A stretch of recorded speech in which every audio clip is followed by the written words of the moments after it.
Hello guys, स्वागत है आपका। आज हम बात करेंगे स्क्रीन पे दिख रहे सभी फार्म के बारे में। ये सभी फार्म आपके लिए, यदि आप पीएफ मेंबर हैं तो बहुत ही महत्व रखते हैं। इन सब के बारे में जानना बहुत ही ज़रूरी है। इसकी आवश्यकता लाइफ में पड़नी तय है। तो आइए शुरू करते हैं। जैसे आप जब क्लेम करते हैं तो आपको वहाँ पे लिखा मिलता है फार्म 31, 19, 10C, 10D। ये सभी फार्म है क्या? आइए चर्चा करते हैं। और प्लीज़ वीडियो अच्छी लगे तो लाइक शेयर सब्सक्राइब जरूर कर दें। तो पीएफ एडवांस फार्म 31 की बात करते हैं। देखिए, आप 31 कब अप्लाई करेंगे? जैसे आप किसी कंपनी में काम कर रहे हैं, ठीक, और आपको पैसे की ज़रूरत आन पड़ी है। काम कर रहे हैं, एक दो कंपनी में कर चुके हैं, तीसरी चौथी में कर रहे हैं, किसी में भी कर रहे हैं, आपको पैसे की ज़रूरत आन पड़ी है, तो आप जो है पीएफ से पैसा निकाल सकते हैं। उसके लिए आपको फार्म 31 ऑनलाइन भरना है। सभी कुछ तो ऑनलाइन ही हो गए हैं। तो फार्म 31 ऑनलाइन काम के दौरान शो ही करेगा, बाकी फार्म नहीं शो करेगा, ओनली फार्म 31 ही शो करेगा, ठीक। तो फार्म 31 आपको भरना है। फार्म 31 में क्या होता है? जैसे ये देखिए, इम्प्लाई शेयर, एम्प्लॉयर शेयर, ये दोनों पैसा है। इसका टोटल आप देख रहे हैं 39,146, ये देख रहे हैं, इतना है टोटल इन दोनों का, ठीक। तो इसमें से आप एडवांस के रूप में पैसा ले सकते हैं। जो आपका ये पैसा जमा है ना, कटा है पीएफ, इसको बोलते हैं पीएफ कितना कटा है। इसमें से ठेकेदार और अपने पैसे में से आप जो यहाँ पे टोटल दिखा रहा है, इसमें से आप पैसा ले सकते हैं। जब आप फार्म 31 अप्लाई करेंगे तो उसमें पूछता है आप क्यों पैसा निकालना चाह रहे हैं, रीजन क्या है। जैसे कोरोना की महामारी के कारण आपको पैसे की ज़रूरत आन पड़ी है, या फिर किसी पावर कट की वजह से, या फिर बीमारी की वजह से, या वगैरह कई ऑप्शन रहते हैं उसमें। तो उसमें कुछ ऑप्शन है, जैसे मान लीजिए कोरोना है, इन या फिर handicap, purchase of handicap equipment का भी ऑप्शन रहता है। इन सबको जब आप भरेंगे ना, तो इसमें से 75% आपको पैसा मिलेगा इस ऑप्शन पे। कहने का मतलब है कि यदि आपको पैसे की 30,000 की ज़रूरत है तो आप 40,000 भरिए। हाँ, इतना ध्यान रखिएगा कि 40,000 आपके अकाउंट में होने चाहिए। ये जो दिख रहा है 31, 39, ये जो है आपके अकाउंट में होने चाहिए। ऐसा नहीं है कि आपने 40,000 भर दिया और आपके अकाउंट में 30,000 पैसा कटा है, ना ना, नहीं तो वो फिर कुछ नहीं मिलेगा आपको, कैंसिल हो जाएगा। तो आपको 30,000 की ज़रूरत है तो आप 40,000 भरिए, ताकि 75% आए तो 30,000 आए तो आपके काम चल जाए, ठीक। मतलब किसी भी कंडीशन में 75% आपको मिल जाए। तो ये है फार्म 31। काम करते हुए आप जो है एडवांस के रूप में पैसा निकालना, अपना पीएफ का पैसा, ठीक। उसके बाद आता है ओनली पीएफ विड्रॉ, फार्म 19। देखिए, फार्म 19 क्या है? जब आप काम कर रहे हैं, ठीक, और काम छोड़ दिए, कंपनी छोड़े हुए आपको 2 महीने हो जाएं, तब आप इसे अप्लाई कर सकते हैं।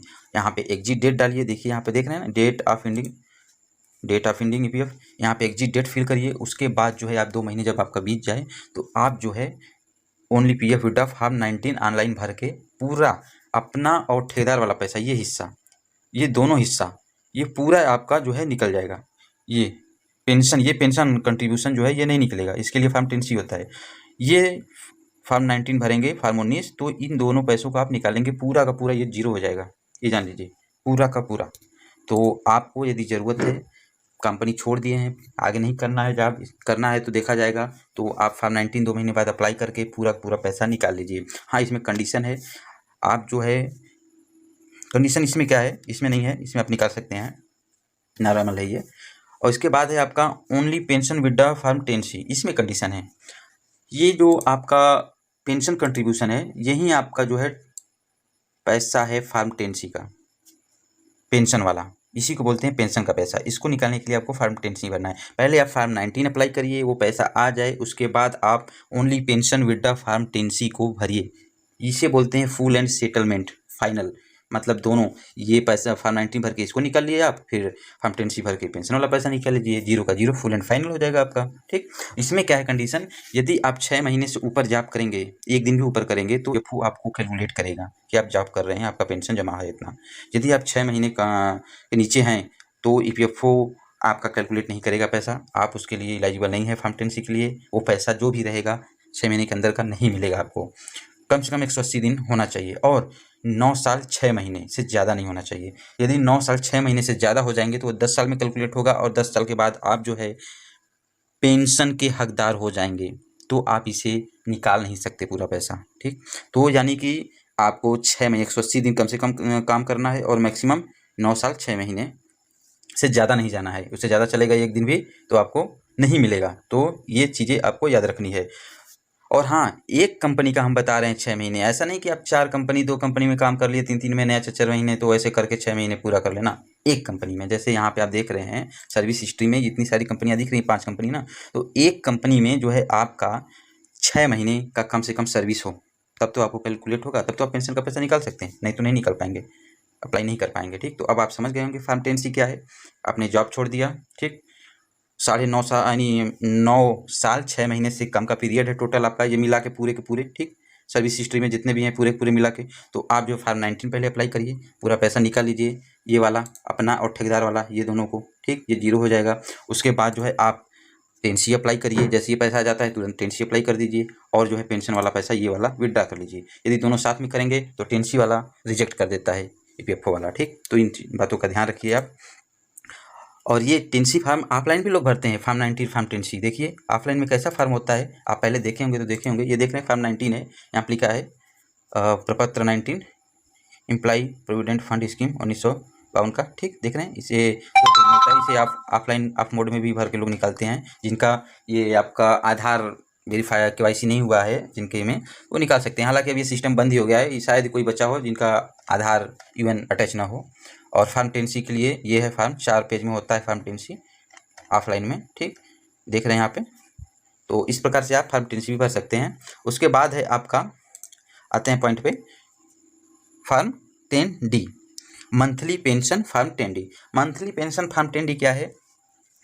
पेंशन के आप हकदार कब होंगे? जब आपकी सर्विस 9 साल 6 महीने से ज़्यादा हो जाएगी, एक दिन भी ज़्यादा हो गया आप पेंशन के हकदार हो गए, ठीक।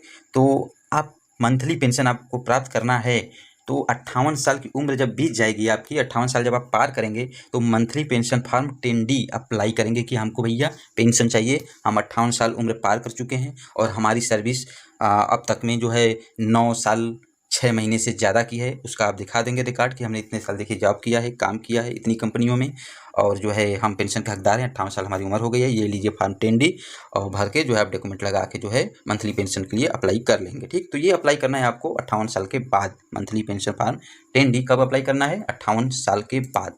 फार्म 10D कहाँ है? ये है, देखिए 6 पेज में है ये, मासिक पेंशन हेतु आवेदन प्रपत्र 10D, ठीक। तो उसके जो भी नियम अप्लाई करने के, उस दौरान आप इसको 60 साल, हाँ आप पेंशन 52 साल की उम्र में भी प्राप्त कर सकते हैं, लेकिन आपको पेंशन कम मिलेगा। पेंशन का कैलकुलेशन फंडा अलग है, उसमें क्या होता है, जो लास्ट के 3 मंथ होते हैं ना सैलरी के, जो हाईएस्ट सैलरी मिलती है आपकी, उसी पे पेंशन कैलकुलेशन होता है। ये नहीं कि आप जो है 10 साल पहले से काम कर रहे हैं और आपको पेंशन जो है पुराने रेट से मिले, ना ना ना, आज आपकी सैलरी 10,000 है, 10 साल बाद आपकी सैलरी 20,000 होगी, तो वो जो लास्ट के 3 मंथ होगा ना, इसने जॉब 58 साल से जब आप छोड़ रहे हैं, या जब भी मतलब लास्ट में जब आप कंपनी छोड़ेंगे, लास्ट कंपनी, तो उसके पिछले 3 महीने का जो भी आपका सैलरी बनेगा, 20,000 या 25,000 जो भी रहेगा, 3 महीने का रेशियो निकलेगा जो, उस पर आपका पेंशन डिक्लेयर होता है कि आपको कितना पेंशन दिया जाएगा। ये फंडा है उसका। तो आप समझ गए होंगे फार्म 10D क्या है। आपको पेंशन लेने के लिए अप्लाई करना है फार्म 10D, 58 साल या 52 साल के बाद आप अप्लाई कर सकते हैं, ठीक। और उसके बाद देखिए स्कीम सर्टिफिकेट। ये स्कीम सर्टिफिकेट क्या है दोस्तों? ये स्कीम सर्टिफिकेट यही है कि आप 10 कंपनी में काम किए हैं तो इन 10 कंपनी का सर्टिफिकेट आपको इशू किया जाता है, जिससे आप जो है मंथली पेंशन के दौरान आप अप्रूव कर सकते हैं, दिखा सकते हैं कि हमने एक कंपनी में 10 साल काम नहीं किया है, 10 कंपनियों में करके 10 साल को पूरा किया है।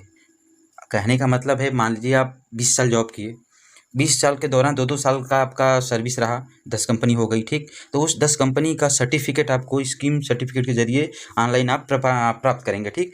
उस सर्टिफिकेट को आप जब पेंशन लेंगे तो अप्रूव करने के लिए देंगे कि देखिए हमारी 20 साल की सर्विस हुई है, और ये सर्विस कब कैसे पूरी हुई है, 2-2 साल की हमारी सर्विस थी, 10 कंपनी में हमने जॉब किया है, तब जाके ये 20 साल हुआ है। यही है स्कीम सर्टिफिकेट। वो क्लियर हो जाएगा कि आपका मतलब टोटल मिलाने के लिए, ताकि आपको जो है मतलब टोटल 20 साल की आप सर्विस है उस पर जो है पेंशन बनाया जाए, पूरा पैसा एक में जोड़ के।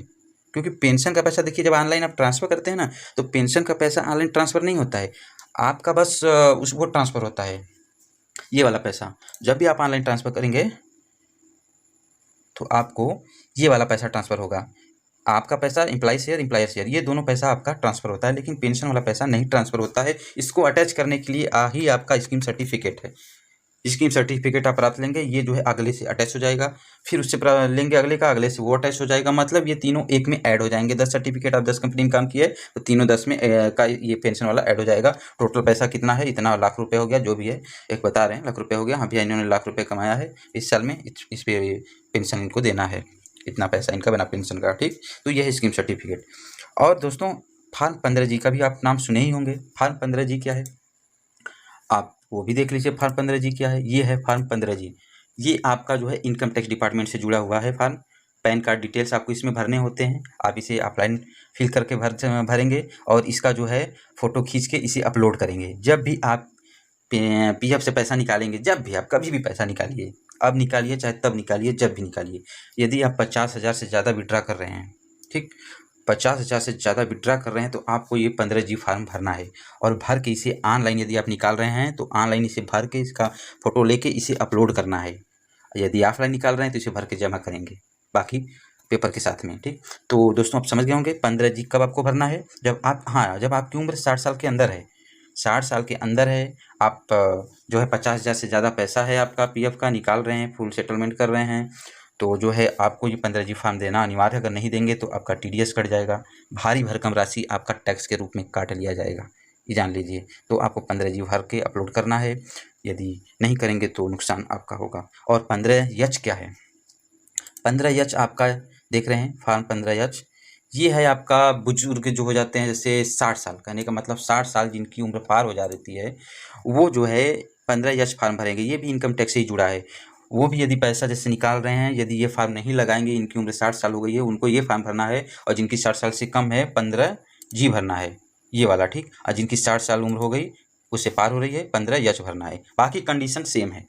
किस लिए भरना है, वहीं TDS बचाने के लिए, टैक्स न कटे आपका, इसी के लिए भरना है। 50 से ज़्यादा निकाल रहे हैं, आपको ये फॉर्म भरना है। ठीक, तो आप 15H का भी मतलब समझ गए होंगे कि क्या है। इसे भर के आप ऑनलाइन निकाल रहे हैं तो इसे अपलोड कर दीजिए और निकाल लीजिए पैसा।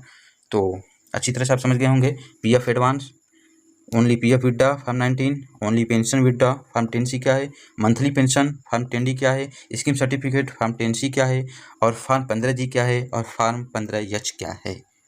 तो थैंक यू सो मच साथ में बने रहने के लिए, और प्लीज़ लाइक शेयर सब्सक्राइब जरूर कर दें।